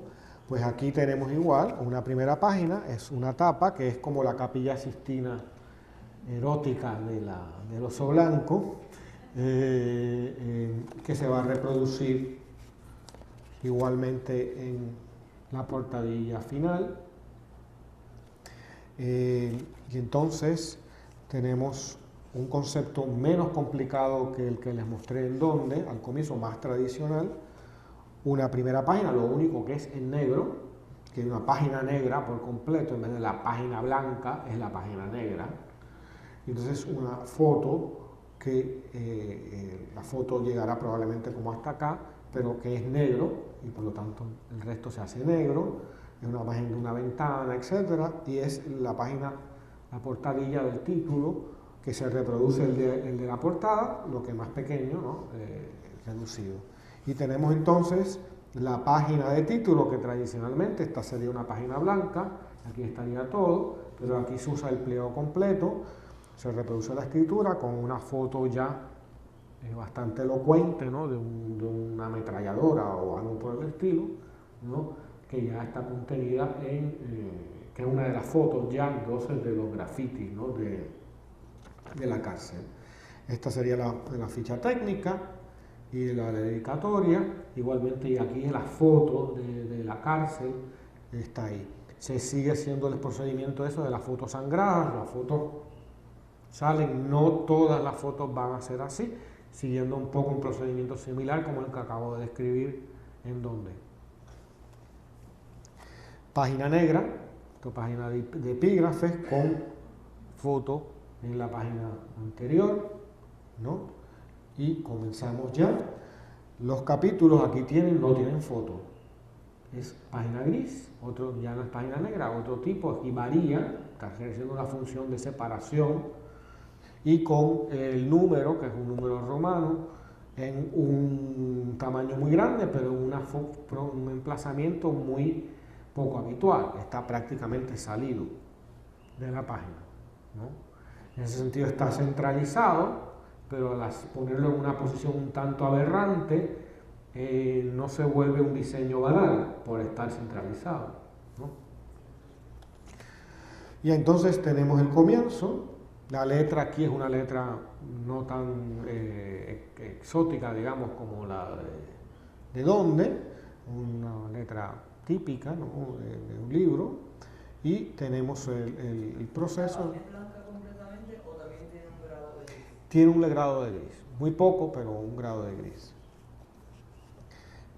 Y bueno, va el texto por ahí y viene entonces el proceso de acabado el capítulo, entre capítulos tenemos imágenes, ¿no? de las celdas y de otros espacios de la cárcel, ¿no? Aquí tenemos todos los, ¿cómo se llama esto? Los archivos, pero arriba, no lo pueden ver, dice botas y abajo dice pantalones, ¿no? O sea que nos da un poco de esa idea kafkiana del mundo. Esto era máxima seguridad. Aquí se cometieron las mayores atrocidades. Y nada, el texto va yendo sobre las imágenes y el texto reflexionando sobre lo que implica escribir. Y aquí yo elaboro un concepto de escritura marca, ¿no? La escritura marca. Fíjense que aquí en ese concepto ya está tanto lo escritural como lo iconográfico, hasta cierto punto contenido, ¿no? Unas imágenes son salta, ¿no? Tienes que pensar que estos son una celda que más o menos debe ser como del ancho de este escenario, ¿no? De esta pared, como hasta ahí, el ancho de la pared allá, como hasta la silla, o menos. Hay un ventanuco, un lavabo mínimo, un inodoro sin tapa, de esos inodoros de metal, ¿no? de cárcel, y debajo de la ventana una mesa que es mínima, o sea, una mesa que es de este tamaño. Y ahí viven dos. ¿Okay? Hubo periodos en donde a los que estaban castigados y eso, por ejemplo, los dejaban desnudos durante semanas. No tenían nada de ropa, estaban siempre desnudos. Hay un espacio por lo tanto muy particular, ¿no? Y lo que viene a hacer el graffiti es una transgresión dentro de la transgresión, porque se llega a la cárcel supuestamente por uno haber transgredido las leyes del Estado. Pero el graffiti está todo diseñado en la cárcel para que no se produzca. En primer lugar, cómo está pintado, cómo están pintadas las paredes. Tienen una pintura institucional que recuerda a la de las escuelas y los hospitales, que es parte de esa sociedad de la vigilancia, ¿no? En ese sentido, lo que uno ve aquí, lo que va proponiendo el libro, es que la ciudad se construye, la ciudad no construye una cárcel, sino que la ciudad se construye a partir del espíritu de la cárcel, ¿no? Incluso los espacios públicos, supuestamente públicos que creamos, son espacios de exclusión, más que de inclusión o de participación. Por ejemplo, hay aquí toda una elaboración sobre el nuevo centro de convenciones, ¿no? Ese nuevo centro de convenciones es un espacio muerto, aunque supuestamente es un espacio público, porque se alquila y porque ese gran estanque que tienes ahí no aguanta un papel, no aguanta en la más mínima espacio de basura, en partícula de basura, porque lo daña completamente. Es un espacio que es puramente fotogénico, ¿no? No aguanta la vida nuestra, ¿no? Y por eso tienes todo un sistema de que tú no lo toques, que tú no te metas ahí, que esto es solo para la apariencia, ¿no? Como muchos espacios urbanos modernos, la Ciudad de las Artes, que también aquí se considera, en Valencia, y así tantos otros, ¿no? Esa pintura, por eso es más extraordinario todavía el graffiti, y por eso el título, El deseo del lápiz. La mayor parte de esos grafitis están hechos a lápiz, probablemente porque era lo que podían contrabandear el preso, un pedacito, un cachito de un lápiz que se traería del taller o algo así. Y como ustedes saben, el lápiz y en esa pintura no penetra nada, o sea que tú le haces así y lo difuminas inmediatamente. Sin embargo, la mayor parte de esos grafitis en ese espacio reducido estaban intactos, o sea, esas dos personas tenían que tener un cuidado extremo, y lo practicaban, para defender esas marcas que habían hecho. Hay sí otras celdas que estaban con pintura, alguna pintura que habrán metido, y eran las peores, porque estaba una cosa muy burda, ¿no? De marcas así, y que harían inaguantable casi estar ahí adentro, ¿no? Pero a veces era un diseño, un dibujo extraordinario, ¿no? En esas celdas eran técnicamente a veces obras muy elaboradas, ¿no? Pero increíblemente frágiles, ¿no? Y sin embargo estaban ahí preservadas, y de ahí también mi carrera para fotografiarlas. La fotografía siempre es una carrera contra lo que va a desaparecer, ¿no? Tomamos algo ahora y a veces en una fracción de segundo ya no existe. De hecho, eso es siempre así. Hay una frase sensacional de William Klein, el fotógrafo, que decía que a veces la obra de un gran fotógrafo son 100 fotos. Si las tomó a un 125avo de segundo, son lo que tomó en 1 minuto y 25 centésimas de segundo. Esa es la obra de una vida de un fotógrafo, ¿no? Es lo que aconteció en 1 segundo, no llega al 1,5 segundos de realidad del mundo. Pues estamos siempre luchando contra lo que se pierde. Entonces, aquí pues era parte de eso, documentar antes de que se desapareciera, ¿no? También otros aspectos, no todos son grafitis, ¿no? La silla del barbero, la enfermería, el cuarto de interrogatorio. Algunas imágenes son, las imágenes recogen, como el mismo texto aborda, 2 formas de violencia. Una es la violencia física extraordinaria, ahora mostraré algunas de esas fotos, y la otra son la violencia sexual, ¿no? Son a veces fotos muy sexualizadas, fotos no, dibujos muy de ese tipo. Aquí, por ejemplo, conviven 2 formas de huida, ¿no? La de la mujer voluptuosa, así, y el avión. es muy significativo, hay muchos aviones en la cárcel. Escape. Es como en Isla de Pascua, ¿no? Al final, cuando la cosa se estaba poniendo mal, que estaban ya matándose unos a otros y habían destruido todos los árboles, eso empieza a aparecer este hombre pájaro, una nueva especie de héroe cultural que empiezan a pintar por todas partes, que es este hombre que puede, en teoría, volar, ¿no? Es decir, que puede escapar, ¿no? Sí, también es que el numeroso campo, por ahí también pasan los aviones. Sí, amores, es algo que ven y oyen. Siempre están en la ventanita mirando. Yo recuerdo que todavía me acuerdo que lo miraba. Algunos veían así en la ventanita, así, casi mirando ese espacio. Y eso es lo que pueden hacer. Claro, claro. Sí, sí, pues eso también le añade a esto, ¿no? Qué sé yo. Y la otra es la violencia dura y cruel, los sicarios del área este, ¿no? Dice arriba. Imágenes no así de las madonas de la cárcel, ¿no? Que son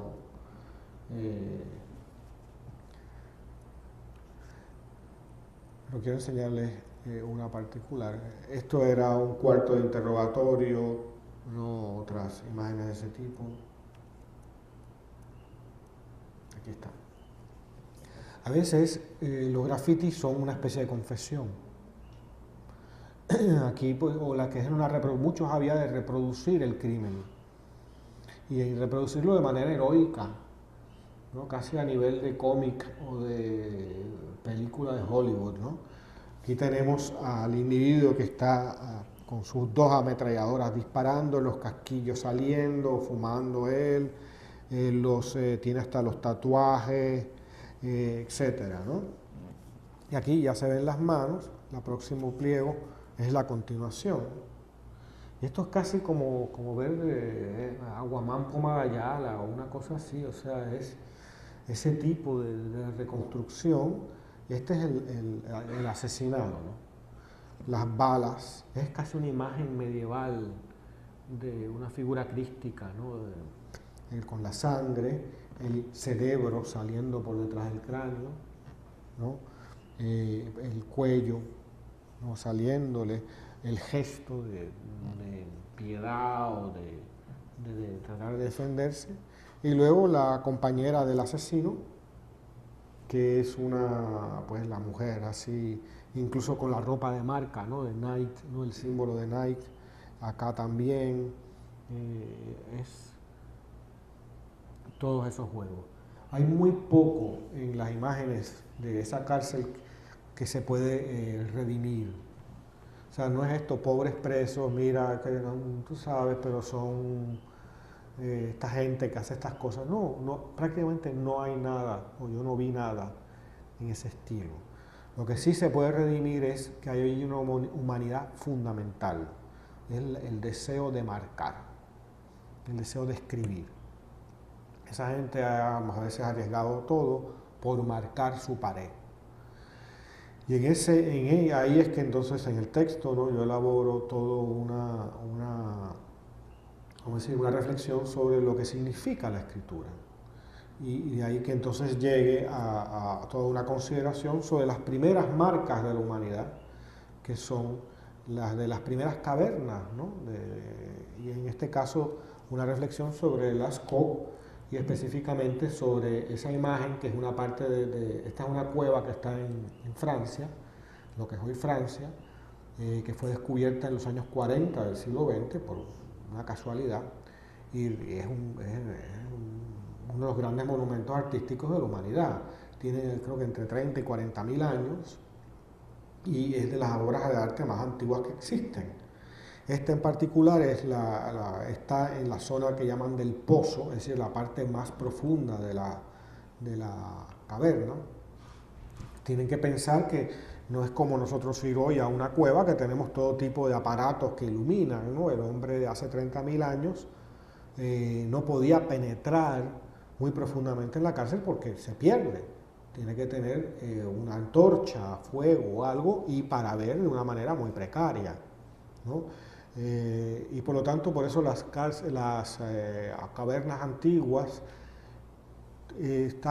tienen remanentes humanos o imágenes humanas en sus entradas, fundamentalmente porque no podían penetrar como hacen los espeleólogos de nuestra época, de sitios muy profundos. O sea, esta es la parte más profunda en el contexto ese, o sea, es lo más adentro, es un espacio, digamos en ese sentido, más inaccesible para los pobladores de entonces.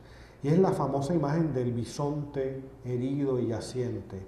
La imagen representa a un bisonte y sabemos que está caído y yaciente porque sus intestinos están fuera, se ha sido herido. Entonces luego tenemos la imagen muy enigmática de un hombre, ¿no? Casi como lo dibujan los niños, pero que tiene el miembro erecto. Y luego una imagen de como una especie de palo o de poste con lo que sería probablemente un tótem o algo así, que es una imagen de un pájaro. Y luego la espada en el piso.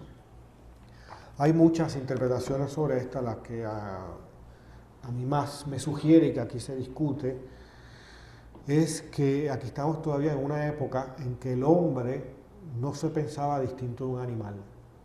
Había todavía una idea, ¿no?, de la humanidad como una forma de animalidad, cosa que somos, de hecho, y que la cultura posterior nos ha deformado a pensar de que hay una gran distancia entre nosotros y el animal. Cazar un bisonte para un ser humano era una empresa extraordinaria que quizás cosas como la lidia de toros, ¿no?, en nuestra época representaba originalmente un rito muy antiguo, ¿no?, de la cultura contra la naturaleza, ¿no?, cómo un hombre chiquitito puede enfrentarse a este monstruo y derrotarlo a veces, ¿no? Y es que es una muerte simbólica. El hombre hace un intercambio. Yo maté al bisonte, pero que es mi hermano, o sea, quizás el concepto no es hermano, pero es vida también como yo. No es un mundo todavía sagrado, aunque no existieran esas palabras, ¿no? Y entonces es el mundo, entonces el origen del ritual, en cierta medida, ¿no? Este hombre que tiene una máscara de pájaro y está yaciente, ¿no?, está muriendo junto al bisonte.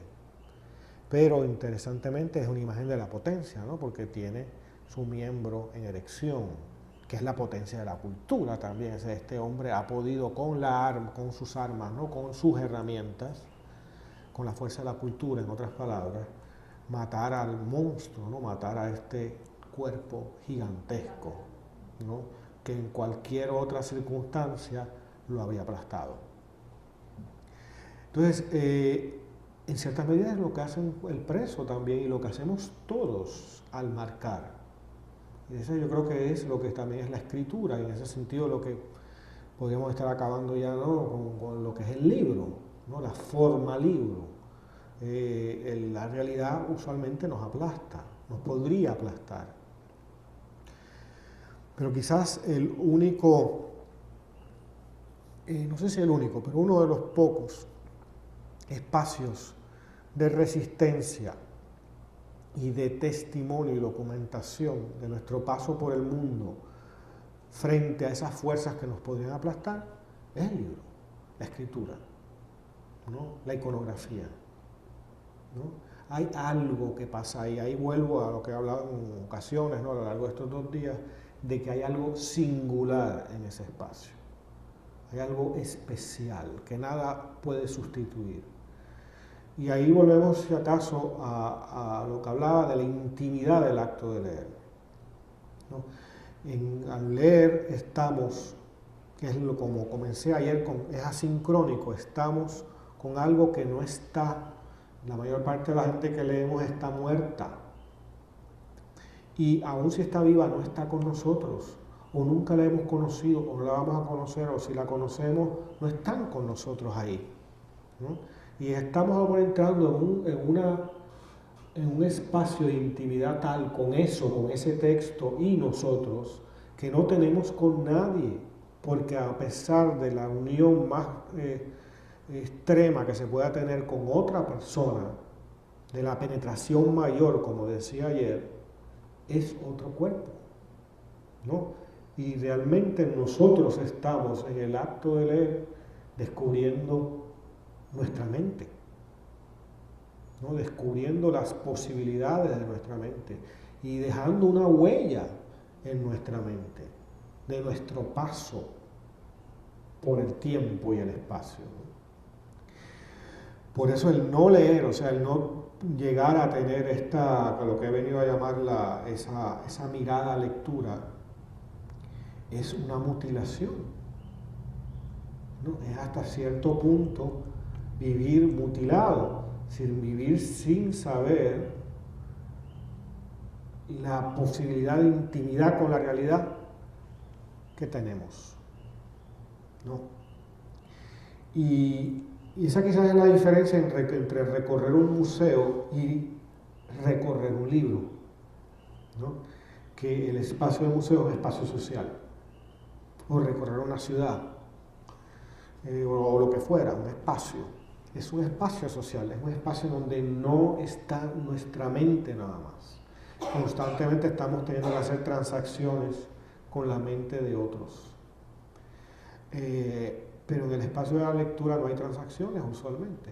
Es el espacio de la realidad con nosotros. Y por eso no es sorprendente que tengamos a lo largo de la historia, ¿no? Toda esta asociación con la trascendencia, con la espiritualidad, con lo sagrado, con la iluminación, ¿no? A través del libro, es decir, de ese espacio particular, de esa bidimensionalidad. Y esto evidentemente es un tema a seguir desarrollando, ¿no? Pero sería muy interesante explorar esa relación del humano con lo bidimensional, o sea, es un bípedo, pero es un bípedo bidimensional hasta cierto punto, hay algo ahí, más que las 3 dimensiones, a lo mejor somos una especie de las 2 dimensiones, y que de alguna manera eso se concentra en la experiencia de la lectura, ¿no? O sea, leer es mucho más, como decía ayer, como lo interpreto yo, de esa manera que la lectura técnica, la lectura escolar, incluso la lectura profesional de un texto, ¿no? Leer es poder ver una estructura en el mundo, ¿no? Y esa estructura no es solo verla en el mundo, sino verse uno dentro de la estructura del mundo. Y es una cuestión de perspectiva, ¿no? Cómo uno está entonces dentro de ese mundo, qué tamaño tiene, qué ubicación tiene, qué respuesta hay en el mundo, ¿no? También. Así que el libro de artista yo creo que es para concluir, es una exploración de esas posibilidades, aun cuando hay muchos libros de artista muy banal, ¿no? Pero digamos, como lo que estoy tratando aquí de elaborar es ver el potencial, ¿no? La potencialidad de ver a un texto como algo que pasa, que ocurre en una página, y ver lo que puede ocurrir ahí, ¿no? Y que envuelve todo lo que pueda contener lo bidimensional. Y en la medida que eso se hace, es algo ahí que está surgiendo.